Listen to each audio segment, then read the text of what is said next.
Muy bien, continuamos entonces con la crítica que hace Rothbard a la teoría del valor propuesta por Adam Smith. Bueno, ya decíamos que ya venía Rothbard presentándonos, criticando de alguna forma lo que es el precio natural que define Smith, su relación con el costo de producción, si los precios están determinados por los costos o si los precios son los que determinan los costos.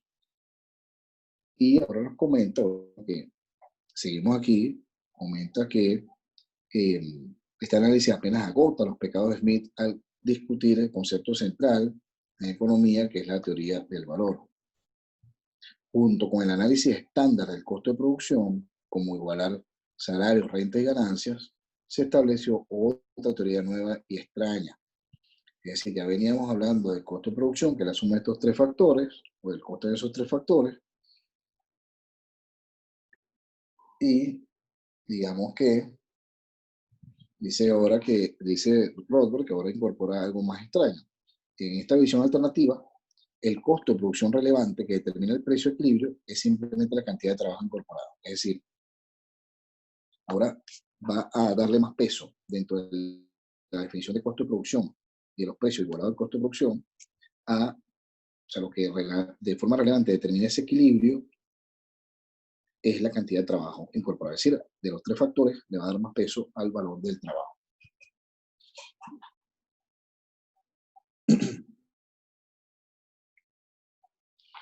Bien, entonces en esta visión alternativa, como ya nos comentaba Rothbard, se enfoca más Smith en el tema del valor del trabajo. De hecho, Smith, comenta Rothbard, fue casi el único responsable de esa, digamos, incorporación a la economía de la teoría del valor laboral, del valor trabajo. Por lo tanto, fue Smith quien posiblemente sea considerado el responsable del surgimiento y las trascendentales consecuencias del marxismo. Fíjense que aquí ya Rothbard le da un enfoque interesante porque uno pudiera pensar en Marx como que, bueno, a lo mejor bien aislado, pero Marx realmente es uno de los últimos clásicos. En este sentido, pues, en opinión de Rothbard, pues, el responsable del surgimiento y esas consecuencias del marxismo es Smith. Por lo tanto, influye el concepto de valor trabajo o la definición de valor trabajo de Smith en Marx.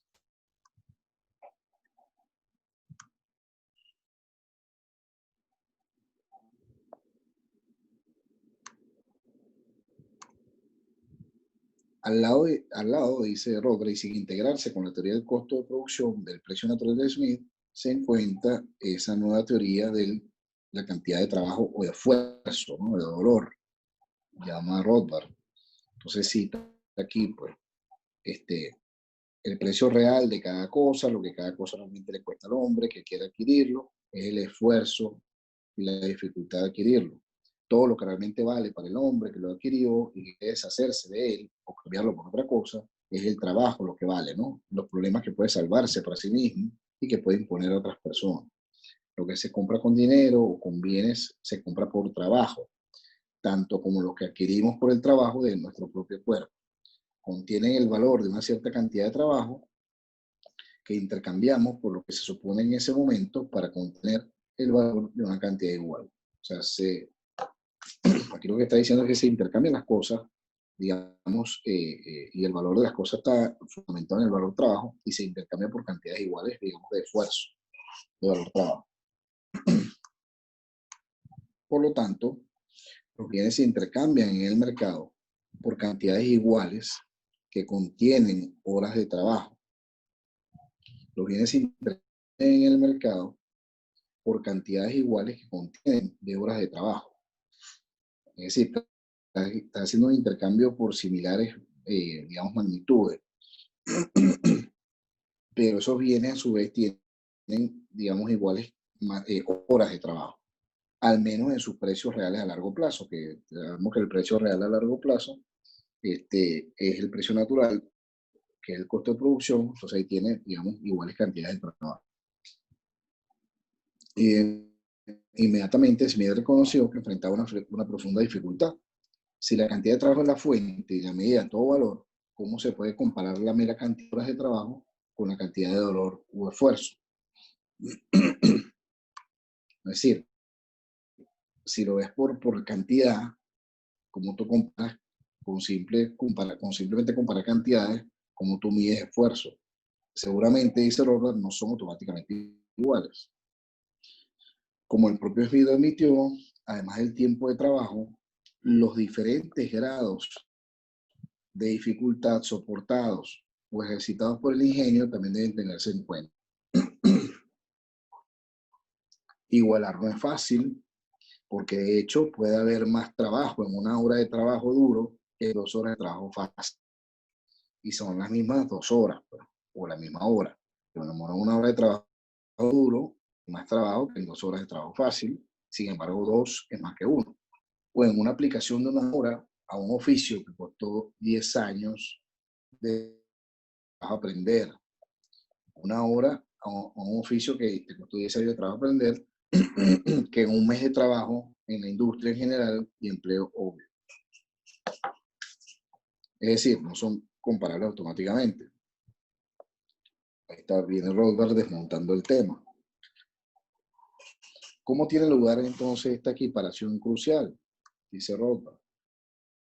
Según Smith, bueno, tiene lugar por la negociación y el regateo del mercado. Los lleva a un tipo o sea, según Smith, la negociación y el regateo del mercado, o sea, negociar en el mercado, los lleva a un tipo de igualdad aproximada, o sea, que se equiparan estos valores. Sin embargo, aquí Smith, dice Robert, cayó en una trampa de racionamiento circular, porque al igual que Ricardo y Marx, después de Smith, Smith está intentando explicar los precios y los valores por la cantidad de trabajo. O sea, un precio está determinado por la cantidad de trabajo.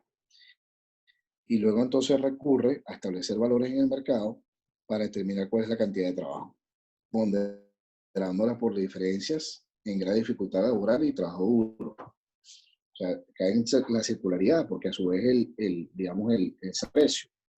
Entonces, si las cosas están determinadas por la cantidad de trabajo, entonces hay que definir cuánto vale la cantidad de trabajo, ¿no? ¿No? Para poder definir el precio. Entonces, bueno, recurrió a establecimiento de valores de mercado para determinar cuál es la cantidad de trabajo, ponderadas por el grado de dificultad laboral y el trabajo duro.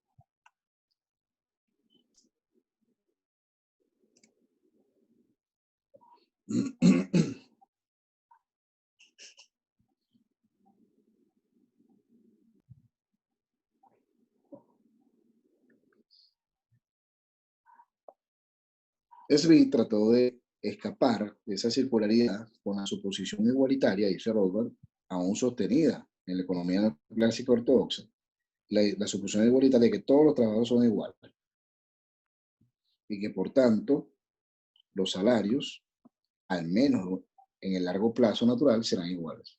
O más bien serán iguales por cantidades iguales de trabajo duro entre los trabajadores. Entonces, según Smith, la competencia en el mercado, esa competencia tiende a igualar los salarios por unidad de sacrificio o trabajo duro. Como dijo Douglas, cita aquí Rothbard, Smith creía que había establecido el hecho de que unidades iguales de trabajo, en el sentido de su utilidad, eran compensadas en cualquier momento por cantidades iguales de salario. Creía que unidades iguales de trabajo, por ejemplo, 10 horas de trabajo, eran compensadas en cualquier momento por cantidades iguales de salario. Perdón. Por lo tanto, Smith opinó de manera igualitaria en el siglo XVIII, que la diferencia entre los personajes más diferentes, entre un filósofo y un portero callejero común, parece surgir no tanto de la naturaleza del hábito, la costumbre y la educación. No hay individuos únicos y diferencias irreducibles entre las personas. Dice aquí, ya comenta Rothbard. En esta visión reduccionista, dice Rothbard, ahora activa nuevamente en el siglo XX, Rothbard, para cuando escribe y publica esta obra, le parece pues que esa visión reduccionista seguía activa en el siglo XX. La mente de un ser humano es simplemente una tabula rasa en la cual el ambiente externo llena el contenido. En esta visión, pues la mente del ser humano es simplemente una tabula rasa. Por lo tanto, según Smith, la mano de obra calificada gana más que la no calificada, simplemente para compensar años de aprendizaje y capacitación, cuando los ingresos eran mucho más bajos. Entonces, como los ingresos eran más bajos al principio, y él va acumulando pues años de experiencia, de capacitación y aprendizaje, por esa razón, entonces, la mano de obra gana más que la no calificada. De modo que sus horas de trabajo, y por lo tanto los salarios se igualarían a lo largo de la vida, ¿no? Sus horas de trabajo y los salarios se igualarían a lo largo de la vida, a largo plazo. Y la realidad es que, bueno, el salario también es un precio. Los salarios en las ocupaciones que están activas solo en una parte del año, por ejemplo, ¿qué ocurre cuando están activos en una parte del año? Bueno, deben ser entonces más altos esos salarios para compensar la menor cantidad de días de trabajo. De modo que los ingresos sean iguales anualmente. Es decir, como trabajo nada más, por decir algo, 6 meses en el año, entonces yo tengo que ganar el doble por cada mes para poder compensar lo que yo ganaría en un año. O sea, pierde sentido esta definición, ¿no? Con igualdad de condiciones, además, los trabajadores en ocupaciones desagradables o peligrosas, en igualdad de condiciones, los trabajadores en ocupaciones desagradables o peligrosas recibirían más salarios, o sea, con más riesgo recibirían más salarios, o sea, más altos, para compensarlos por el mayor sacrificio laboral, mientras que las ocupaciones de prestigio recibirían salarios más bajos porque el sacrificio o desagrado es menor. Entonces, fíjense que aquí está asociándose el salario, bueno, al riesgo y al sacrificio. Entonces, bueno, si la ocupación es, y está muy vigente, entonces si tu ocupación más tranquila, no te ensucias las manos, por ejemplo, no sudas mucho, entonces necesariamente tú tienes que ganar menos. Y eso no necesariamente es así, lo sabemos. Si bien todas estas condiciones tienen algún sentido, esas distinciones tienen algún sentido, por supuesto, y deben tenerse en cuenta en cualquier teoría de los salarios, se están fundando con el supuesto a priori de que la mente de cada persona es una tabula rasa uniforme. Una vez que uno incorpora a la discusión el supuesto realista, ¿verdad?, de las diferencias innatas en el talento, la nivelación igualitaria de las tasas, salarios salariales a unidades iguales de sacrificio, cae el suelo. Es decir, una vez que uno le mete, por ejemplo, bueno, es que todos somos distintos de talento, entonces esta nivelación igualitaria, tabula rasa, de los salarios, ¿verdad?, iguales a unidades de sacrificio, o sea, salarios a unidades iguales de sacrificio, suponiendo, por supuesto, que esto último, medir el sacrificio, ¿no? Suponiendo. Eso, entonces, ese concepto cae al suelo, ¿no? O sea, se desploma. No tiene sentido, ¿no?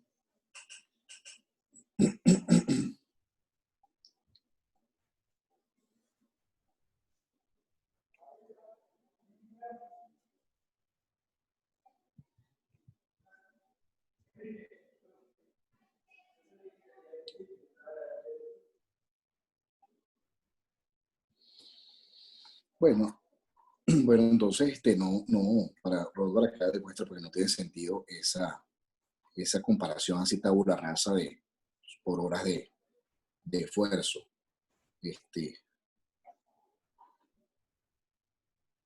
Continúo, Rodolfo, entonces, que bueno, diciendo que Smith tuvo grandes dificultades para explicar por qué las ocupaciones prestigiosas,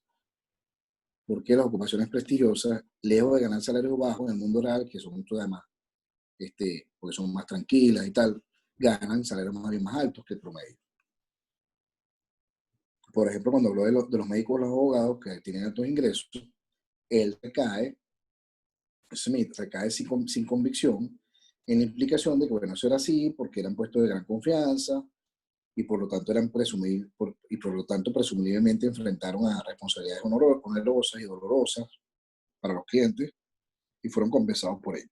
Es decir, el médico a lo mejor, no sé, resolvió un gran sufrimiento del paciente y el abogado resolvió un gran problema del acusado o de su defendido, y entonces por eso, como eso fue doloroso, entonces cobraban bastante, pues, ¿no? O sea, los salarios altos. Entonces dice Robert pues, que se enreda en esa discusión, en esa explicación Smith. Otro intento de racionalizar los altos ingresos de los abogados fue hacer esa dudosa suposición de que el ingreso promedio en esas ocupaciones era más bajo que en otros, ya que una avalancha de personas se siente atraída por esos premios brillantes de ingresos muy altos que se acumulan para las pocas personas importantes en la profesión. Bueno, eso fue otro intento de Smith de explicar pues, la diferencia del salario. Además, dice Rothbard, enturbió aún más las aguas al presentar, junto con la teoría del valor del costo de la mano de obra, la muy diferente teoría comando de la mano de obra. Entonces, una cosa es el costo, valor costo de la mano de obra, y otra cosa es lo que, bueno, el comando, esta es la traducción, digamos, muy directa, ¿no? El comando de la mano de obra.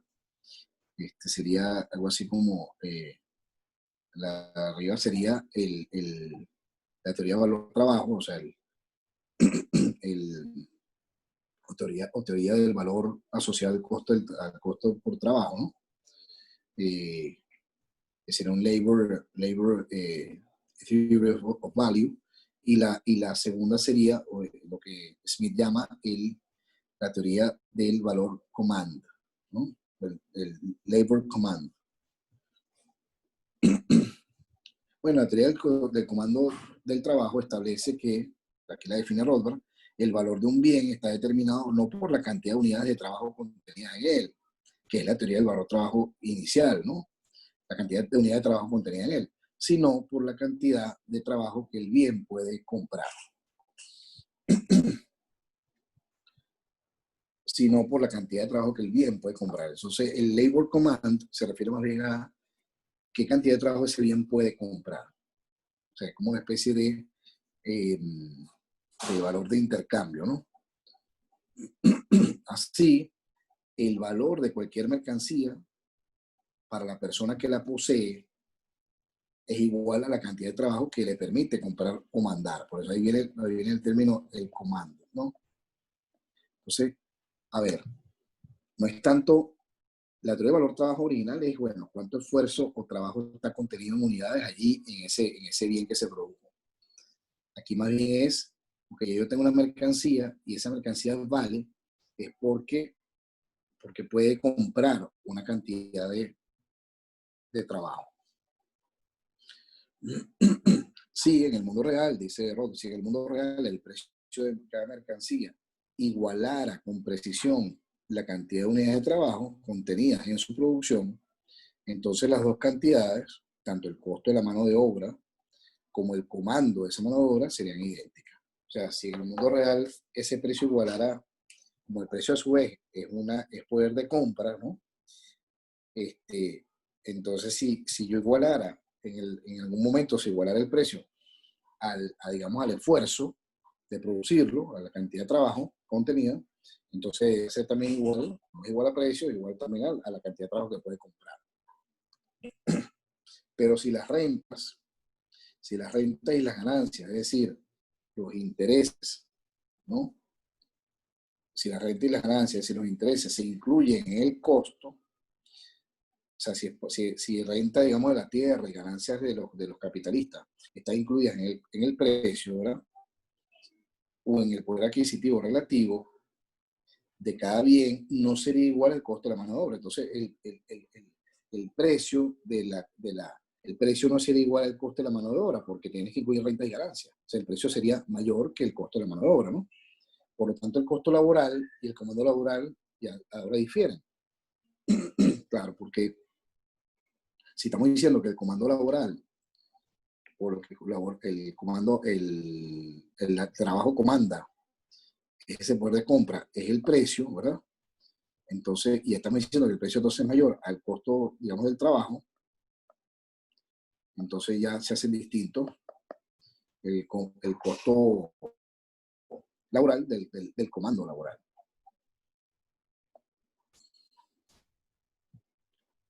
En su forma típicamente ciega, dice Rothbard, Adam Smith no percibió la contradicción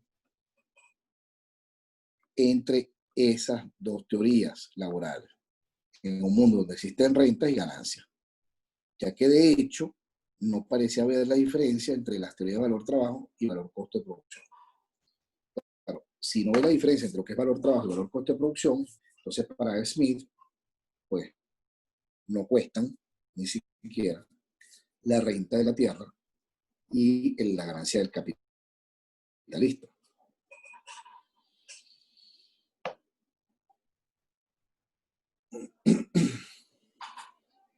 Muy bien. Vamos a dejar hasta acá esta sesión, dado el tiempo que nos ha llevado, porque, bueno, como les comentaba al principio, es una parte muy extensa que Rothbard le dedica por lo importante que tiene además en la teoría, pues en la teoría clásica, ¿no? Y en el paradigma clásico y en particular en la riqueza de las naciones, pues el tema del valor, el tema de la teoría del valor de Smith, criticada por Rothbard, a la luz, por supuesto, del paradigma austríaco. Comenta aquí entonces Rothbard que Ricardo, ya para concluir, Ricardo iba a ver el problema y a luchar con él en vano, mientras que Marx intenta resolverlo con la teoría del valor excedente, que se dirigía a los no trabajadores en forma de renta. ¿Quiénes son los no trabajadores? Por ejemplo, la tierra, los que son distintos, los factores de producción distintos al trabajo son la tierra y el capital. Entonces, Marx iba a llamarlo valor excedente, y ese valor excedente era para pagar a los que no eran trabajadores, es decir, a la renta de las ganancias. Una teoría, dice Rothbard, que fracasó en el intento de Marx de reconciliar dos proposiciones contradictorias. Quería conciliar teoría del valor como costo de la mano de obra, o la cantidad de mano de obra, y la tendencia conocida hacia una igualación de las tasas de ganancia en el mercado. Es decir, se pretendía eliminar de alguna manera u obviar lo que es la renta a la tierra y la renta o la ganancia de capital, ¿no? Diciendo pues que el precio era simplemente, dependía del costo de la mano de obra, de la teoría del valor trabajo, ¿no? Pero digamos, era difícil conciliarlo con lo que se veía en la realidad. Marx llamó a esa diferencia el valor excedente. Bueno, llegó el punto entonces, como va a comentar Robert más adelante, que es una expropiación que hace el capitalista del trabajador. La plusvalía, que son esas ganancias del trabajo, ¿verdad?, debería ser mayor en industrias intensivas en mano de obra que en las intensivas en capital. Y aún así las ganancias tienden a igualarse en todas partes. Es la que sería el argumento de esa igualación de las ganancias, ¿no? Argumento que aquí presenta Rothbard sobre Marx. Para Douglas, correctamente, con una visión rara, notó que Marx era, en este asunto, simplemente un smithiano ricardiano tratando de desarrollar la teoría de sus maestros.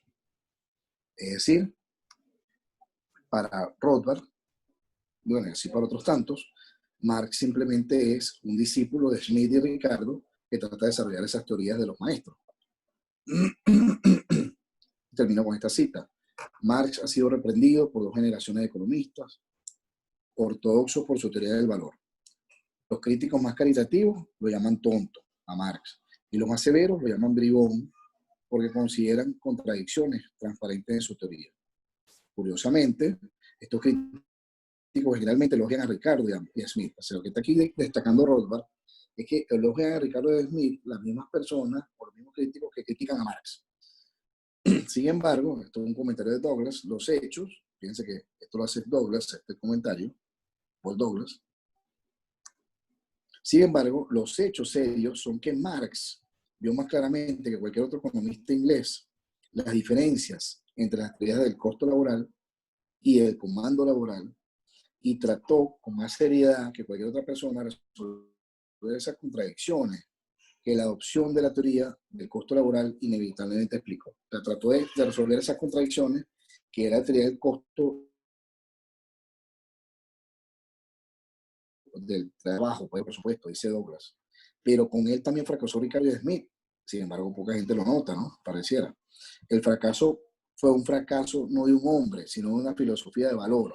El valor trabajo fracasó. Y las raíces de la contradicción final que se manifestaron en el tercer volumen de Das Kapital, el Capital, la obra de Marx, esas teorías o esas raíces de esas contradicciones que están en el Capital, en opinión de Douglas, ya se incrustadas en el primer volumen de la riqueza de las naciones. Es decir, en el primer volumen de la riqueza de las naciones ya se ven pues las raíces de las contradicciones que están en el tercer volumen del Capital. Y con esto concluimos por el día de hoy nuestra sesión y continuaremos en la siguiente, la teoría del valor, o viendo la crítica que Harold hace a la teoría del valor de Adam Smith. Que estén muy bien y hasta luego.